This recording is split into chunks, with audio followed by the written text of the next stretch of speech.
The UAE is 100% aligned with the American project to create chaos in the Middle East. Sudan has been under the American influence for a long time. The Port Sudan is very important. The Nile is important. Sudan is actually one of the most arable countries on planet Earth. It has one of the greatest number of cattle. It can feed the world. Does this mean that the U.S. greenlit the advance into El Fasher because it happened just hours after? 100%, 120%. What I'm trying to say, and the American political strategists know this for a fact, is that if the Muslim Ummah unifies and the Muslim world becomes very successful, our model of life, which is full of justice and prosperity, could become contagious. Sheikh, when did Muslims stop thinking and just start reacting, right? Every headline tells us who to love, who to hate, and even what to fear. When we gave up our minds, we gave up our powers. The Rasul Sallallahu Alaihi Wasallam have built the Sahaba and taught them to think before they move. Today, we scroll before we think. And that's why we built i3 Politics, right? Not to feed the outrage, but to rebuild clarity. And that's why we launched the Insider memberships, where every month you'll get live Q&As with Sheikh Usta and 2 exclusive episodes every single month. Assalamu alaikum. Welcome to i3 Pulse. Today, Sudan's war enters its 3rd year, a brutal war that has killed over 150,000 people, displaced 14 million people, and created one of the worst crises in the world. The UN calls it the world's largest hunger crisis. Nearly 30 million people depend on aid as famine spreads, yet the world remains silent. Today we'll be discussing what is UAE's sinister endgame, who else is pulling the strings behind the scene, and will we see Sudan carved up yet again? Today on i3 Pulse. Assalamualaikum, Sheikh. How are you doing? Good, alhamdulillah.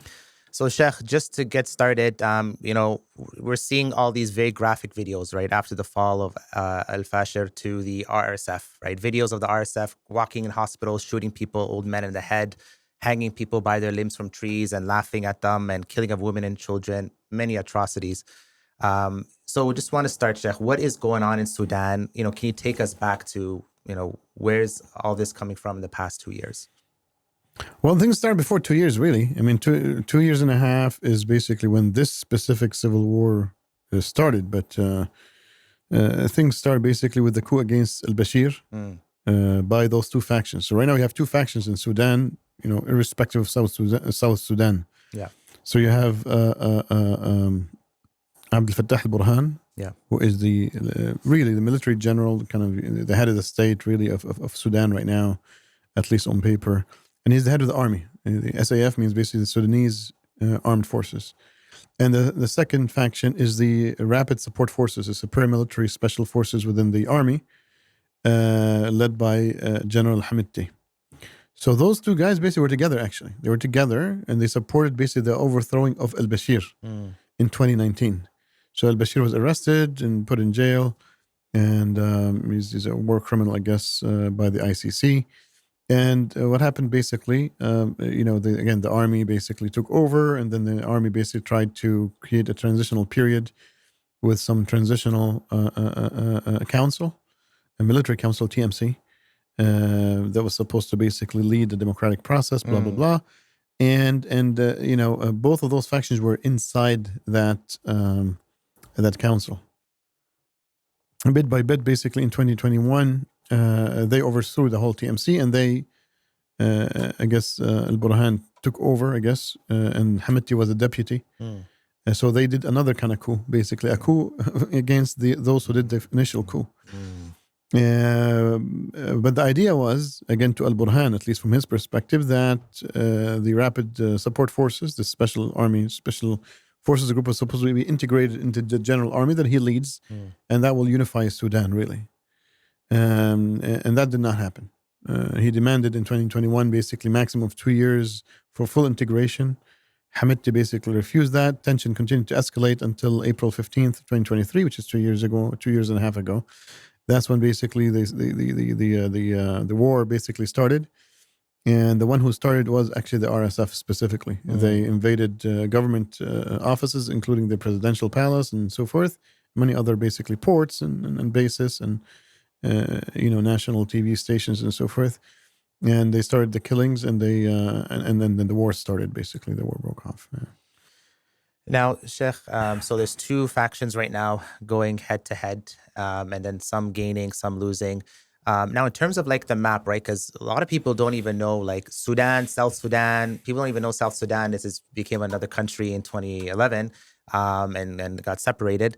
Now, can you talk the viewer through like where everyone is, which part of Sudan like is the RSF focused on, which part of Sudan is the SAF based in right now?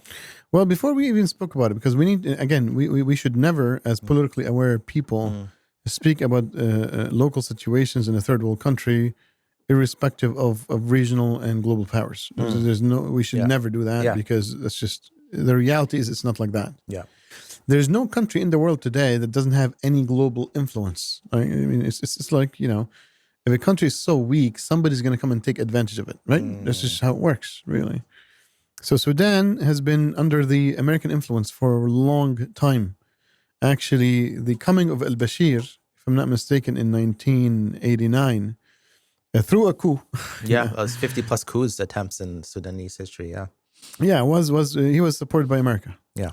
Now, people might be outraged right now. Like, what are you talking about? Blah, blah. I mean, because the Americans basically put lots of embargoes.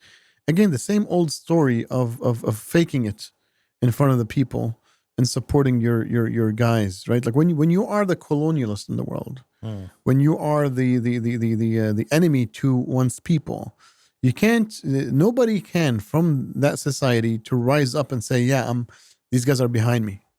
Especially add to that if the rhetoric and the narrative of that person goes in full contradiction to that global power. So in Iran and Sudan, they both have the same little story, that al-Bashir and Khomeini both of them were supported by the United States of America to rise in power within the army and do a coup and take over the country. But both of them were Islamists. Al-Bashir came through the Muslim Brotherhood, and al-Khomeini basically with the Ja'fari sect, really. So what benefit is it for the U.S. to allow Islamists to rise up in a country? Because the country... Would that go against their actual interests? No, not really. Well, there's two reasons. Number one is basically that the country in itself is very, very highly Islamic. So if somebody wants to basically be an accepted ruler, you have to mirror the street, mirror the public opinion, Main Street. So that's number one. Number two, at that time, don't forget, this is 1989, right? The United States of America used the Mujahideen in Afghanistan and the whole Arab world. I mean, like the Mujahideen basically were lots of Arabs who migrated to Afghanistan to join the seven factions to face off with the Soviet Union, right? So don't forget, like there was a time where the United States used all Islamist sentiments to mobilize it against its enemies and for its own interests. And it's still doing until today. We said, for example, basically using the East Turkestanese militias, Islamic militias or Islamist militias, to prepare them to face off with the Chinese. Like, it will never end, sadly. Basically, you see what I'm saying? I mean, now basically the Americans are saying, well, we need more secular liberal Middle East. So they're just like trying to get rid of any Islamist. But look at what happened in Syria. Syria, same story. Like the Syrian country will not accept a religiously conservative Muslim as a leader. They're like, okay, well, this is what you guys want. Fine, let's give them Al-Julani, right? Sadly, the Muslims will never wake up. We have been saying for the last 70 years that these are conspiracy theories and fake stories. And that's exactly all what happens and gets repeated, because we will never take time to actually read and become critical to understand the facts, because the facts are in your face. The facts in your face. So anyway, sadly, what happens basically, these generals in the army of al-Bashir, they did a coup against them in 2019, put them in jail, and now they're fighting each other. Now, the reason they're fighting each other is we need to understand is that, and they're both American supported. You have to understand that the Sudanese army, all these high generals have direct connections to the CIA. Now, some of them are sincere people. Let's be very frank. And this may be what people don't understand. People think that basically if you're if you're an agent, or if you're, forget the word agent, if you're like, let's say, dealing with Americans, or you have a connection with the Americans with the CIA, then that person is an evil, let's say, an evil traitor. Yeah, that's what you think. Yeah. Some of them are like that. Like Hamidti is. Hamidti is 100%. Yeah. He is a rogue criminal, right? But see, others sometimes say this is all what we can do. We have to we have to work within this global, the game of nations. And if I don't deal with the Americans and make sure that I satisfy their interests, they will, take me out, or they'll assassinate me or stuff like that. So they don't have a better really story to tell themselves. It's just like we were speaking about, basically themselves, speaking to themselves in the mirror. So they would deal with the Americans, even though they were like, look, they see it as like the only thing I can do. So don't forget, not every person who is linked to the Americans or linked to the Russians isn't necessarily is a traitor. Okay, I would say the Sudanese armed forces, actually, it was one of the more cleaner, more sincere armies in the Muslim world. Now, I don't know about Al-Burhan as much, but I can tell you basically there are lots of people in the armed forces, in the SAF, that are sincere, good people. You're talking about like people with a good sentiment there. The armed forces. Yeah. Yeah, no, not only that, actually, they have Islamic sentiments. Not just nationalistic, actually Islamic sentiments. And the Americans know that. That's the problem. And that's why the Americans have targeted Sudan for the last 40 years plus. The goal of the Americans in Sudan is to split the country in at least 3 pieces. At least. This is what's like publicized, if not more.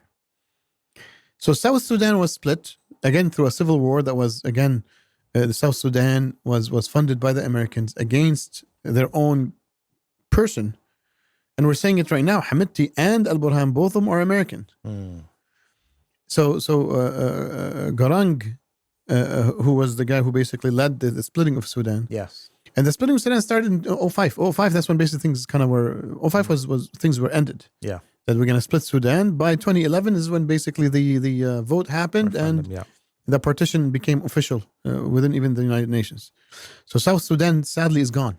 Okay, there are lots of Christians there, but it's not only Christian. I don't want to say majority, but there's enough Christians there, and that doesn't mean nothing, because like Muslims and non-Muslims live together for the longest time, together in peace, right?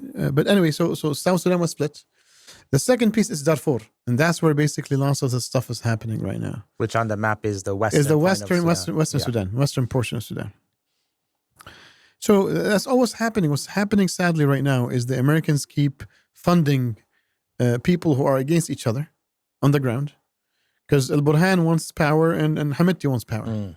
Well, Al-Burhan has power and Hamidti wants to basically take over, so they'll just basically pay for both, and they'll keep them fighting each other, just like the United States, for example, funded both the Iraq and Iran during the Iraq-Iran war, right? Yeah. It's just, again, now the stuff is published for that, so it's just, again, it's sad we never learn our lesson.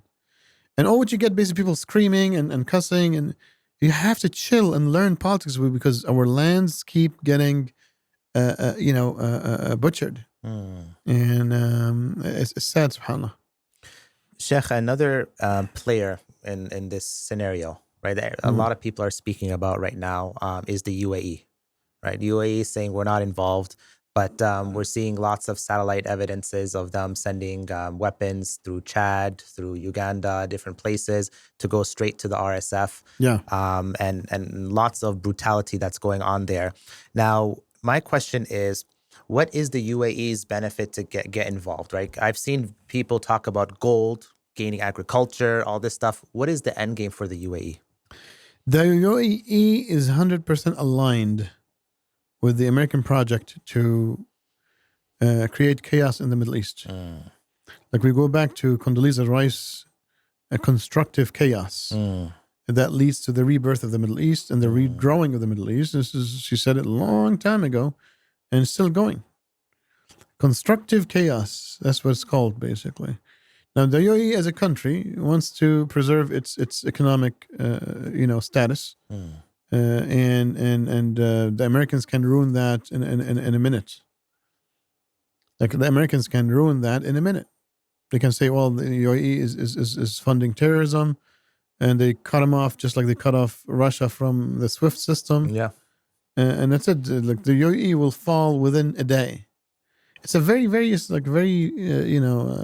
it's like a jellyfish. Very soft country. It has no strength.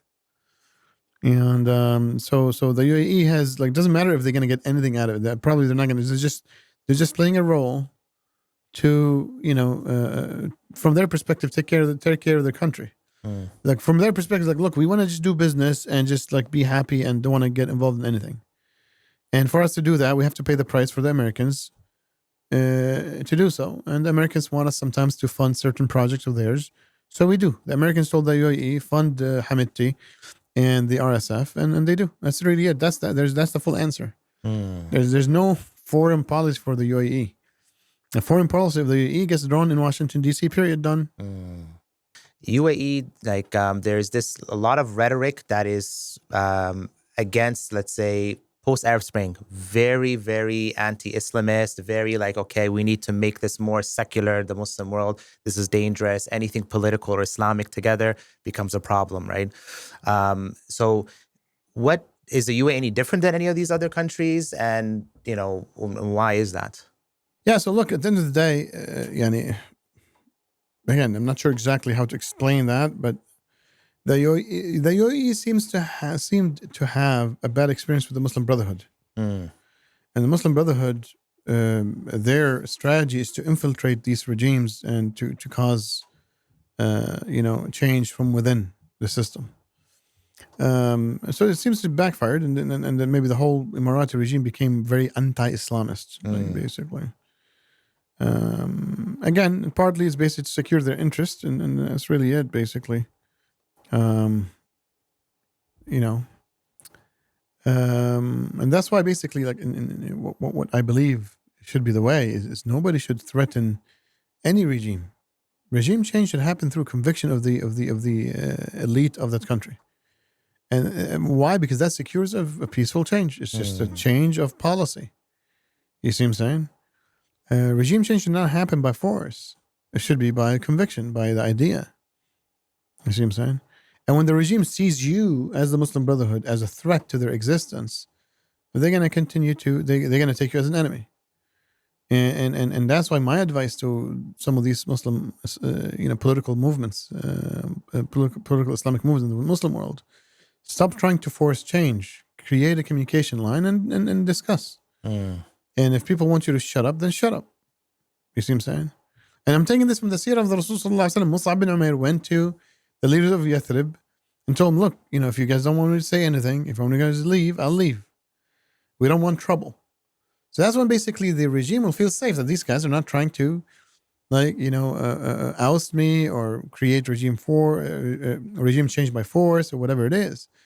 So I'm not here blaming the Muslim Brotherhood from that perspective, but definitely I disagree with them in their approach.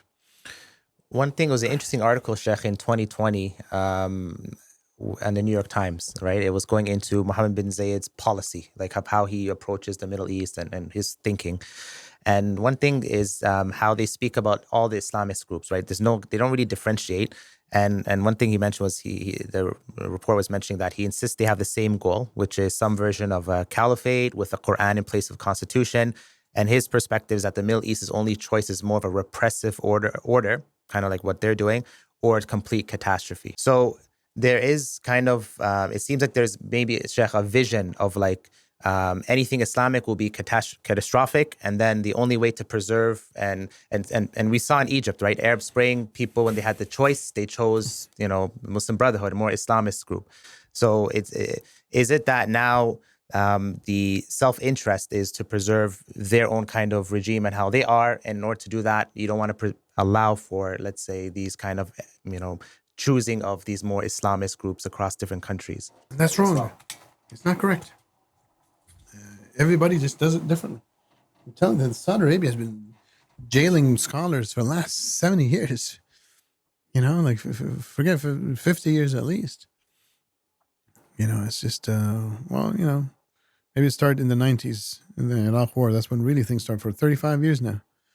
Emirates, they just kick people out. Now basically they start to fund things. They want to show that they're like anti. I don't know what they're trying to do, to be honest. But it's like I personally don't take them seriously. It's just a tool. Saudi Arabia is way more bigger than the Emirates. Emirates only has 1 million. Like when Trump comes in, he goes where? Emirates or Saudi Arabia? Saudi Arabia. And you, in your mind, think that basically Emirates is like more vicious. Not really. The one who is the leader of the pack is the Saudis, not the Emiratis. Qatar, I have a soft heart to Qatar because even though they're also basically, sadly, they're everybody's aligned. What do you want to say? Basically, the situation is so bad. So I do have a question, actually. Just you made me think of a question. Go ahead. Okay. So Sheikh, we see different. These are the Muslim countries are very small, lots of them, right? And some are bigger, but we see in the Gulf region different countries playing different roles, right? And like you see, Qatar has a different. It's really everything it does is alignment with the U.S. We've seen with the bombing that's happened how they've always been in line.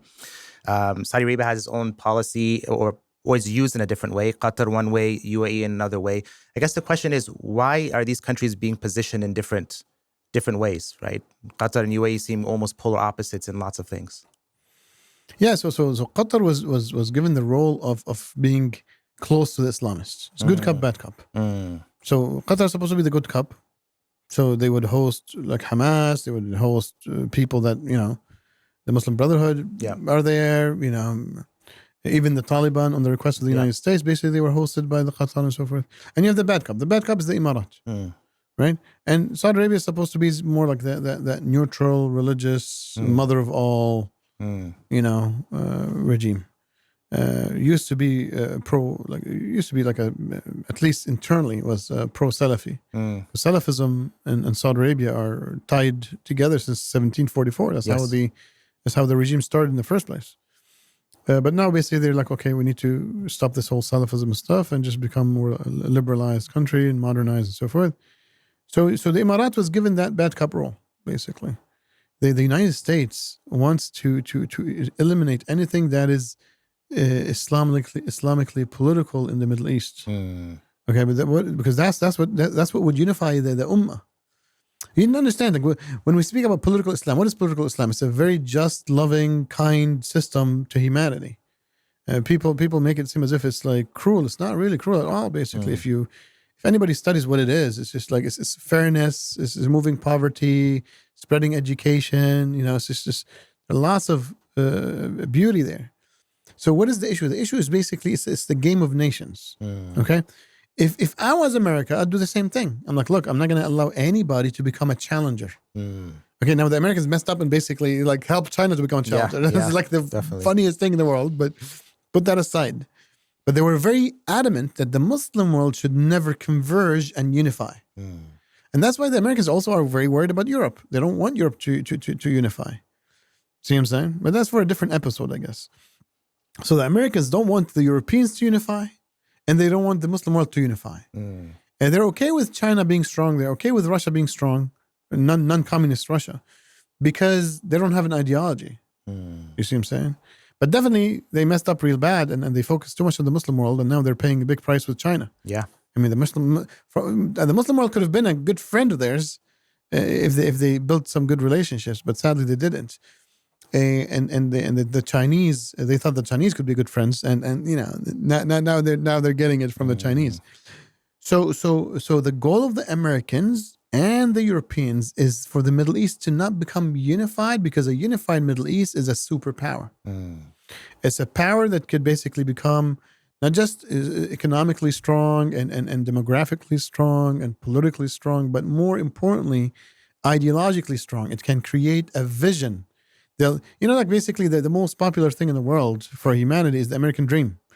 Not anymore, but in the 20th century, at least in the second half of the 20th century, everybody was wanting the American dream. What I'm trying to say, and the American political strategists know this for a fact, is that if the Muslim Ummah unifies and the Muslim world becomes very successful, our model of life, which is full of justice and prosperity, could become contagious.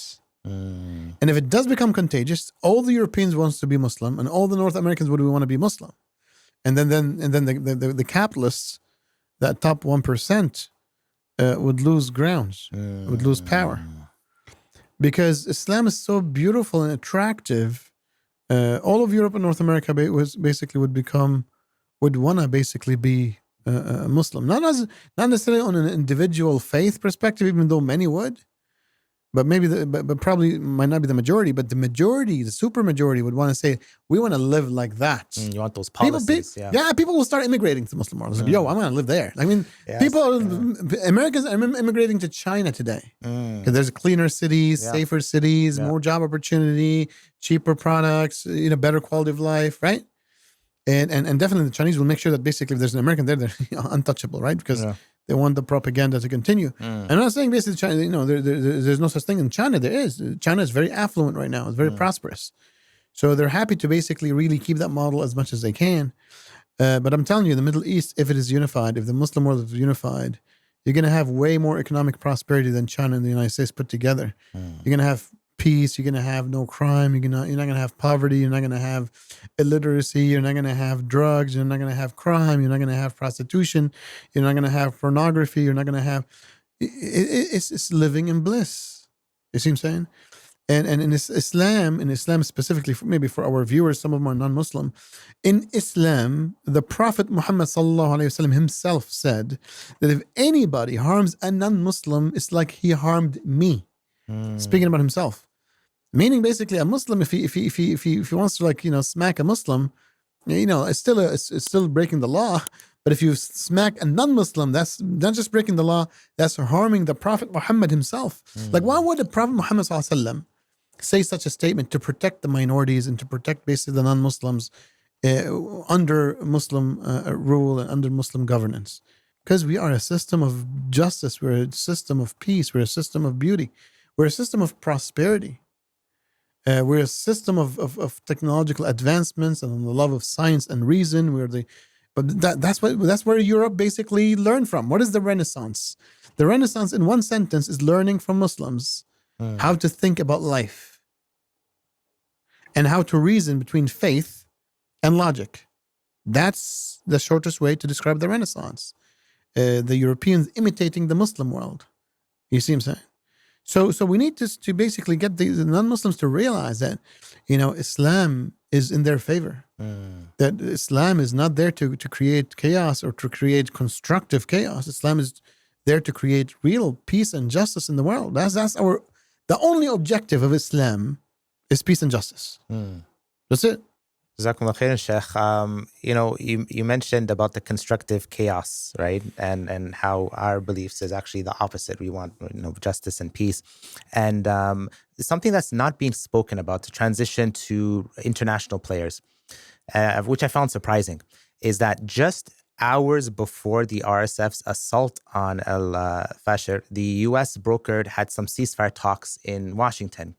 UAE was there, Egypt, Saudi Arabia, I believe, along with the two parties, SAF and the RSF.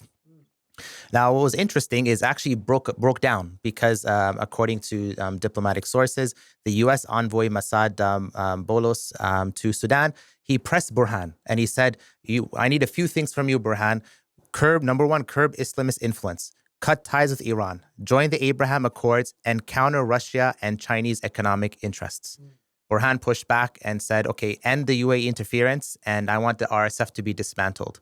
Now, does this mean that the U.S. greenlit the advance into Fasher because 100%. It happened just hours after? 100%. 120%. That's but we've been saying a million times, the one that pushed Hamidti, like UAE is, again, at the end of the day, is just an American tool. They're funding, on behalf of the United States, basically the RSF itself as a militia through Chad, as we said. And yeah, that's basically, so the RSF is really the American tool to pressure Al-Burhan and the Sudanese armed forces, really, to look at this. The whole Iran thing is just whatever. It is really about de-Islamicizing, liberalizing the country, de-Islamicizing the country. Number two is to basically curb Chinese and Russian interest in Sudan. And the Chinese have been in Sudan for a long time. And there's lots of trade between China. I think the trade between China and Sudan in last year, 2024, is at $1.4 billion. You know what I'm saying? So it's lots of, again, maybe it's insignificant in the American economy, but, for Sudan, it's still big. And they've been invested for a long time in gold mines, in mining, agriculture, not manufacturing, and energy trade, and at least with the Russians, and definitely weapons and military supply. Not only that, there are lots of places in Sudan where basically people were learning Chinese, and after the ousting of al-Bashir, that China had to basically remove hundreds of Chinese citizens from Sudan back to China. Now, in this scenario, Sheikh, you mentioned that these two players are, American and like influence, and they're fighting each other in this scenario.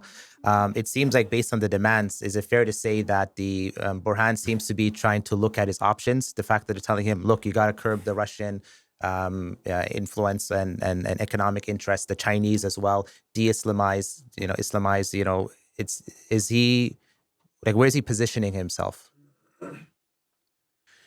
Look, at the end of the day,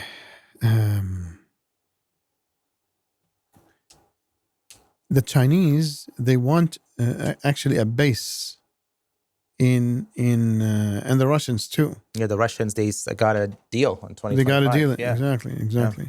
And not only that, Al-Burhan went to China in 2024, just last year, if I'm not mistaken. Al-Bashir himself visited Moscow and Putin in 2017, if I'm not mistaken. Yes. So there is relationship with both regimes. But see, both regimes also understand the structure of the Sudanese regime, which is, again, historically pro-American. And that's why actually the news, or at least the confirmed reports, is that China has also been selling weapons to the RSF too at the same time. Yeah. Because see, they know that basically the Americans wants to split Sudan to two. So if they ruin the relationship with one, they're going to lose it. So they want to keep both. So they have, the Chinese and the Russians have a relationship with both, because they know at the end of the day the country will be split. Sadly, at least from their estimates, is the American project of splitting Sudan sadly will end up happening.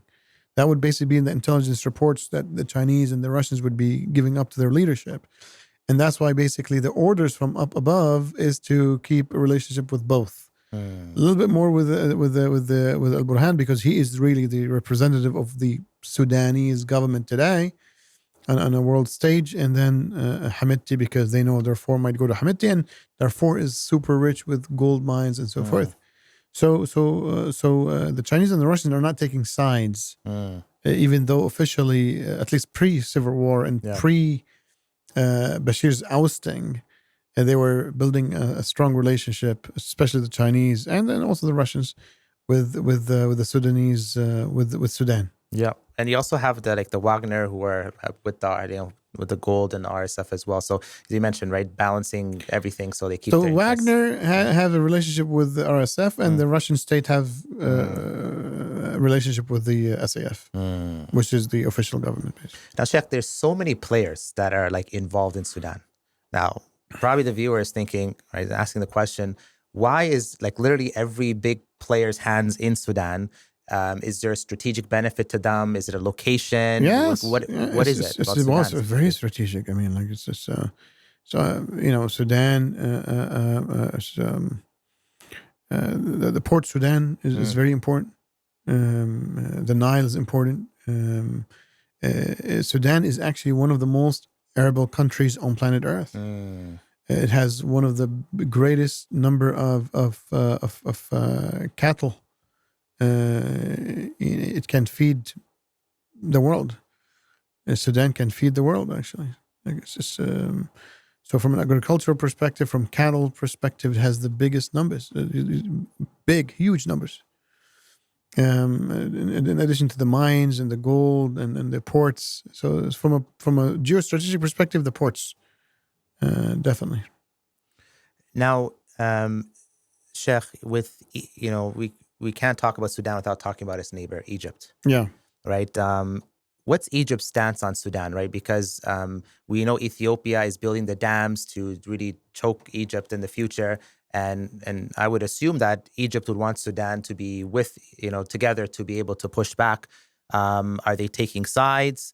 What are they doing in this situation? This is the problem with these regimes. These regimes don't have foreign policies. So it seems the Americans told Egypt, just don't get involved, and that's it.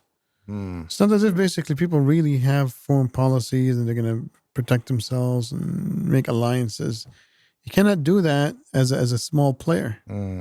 You have to always align with the world powers. If the world power gives you no role in the situation, then you shut your mouth and you do nothing. Now, before we wrap up the episode, Sheikh, you mentioned that the end game, right, is that Sudan will be pushed to another splitting, right? We saw with South Sudan breakaway in 2011. Now Sudan might be broken into another division. How does that, you said there's a lot of benefit, arable land, gold, all this stuff. How will that benefit the Americans to just, break it up into pieces? What's the goal here? Well, so the breaking of the pieces is not because of the gold or the agriculture. No. That has nothing to do with any of that. The breaking of Sudan into pieces is to keep dividing the Ummah into little micro pieces. So Sykes-Picot in the 1910s, I think 1916, I forgot the exact year, divided the Muslim world was a lump, was one connected piece. Yes. Right? Maybe not in 1916, but before that was big piece, and then bit by bit the Western the European colonial powers started taking pieces from Indonesia to Morocco. And then the centerpiece, which is the Ottoman state, was also divided in Sykes-Picot, and the Ottoman state was divided amongst the three main players, which Russia, France, and Britain.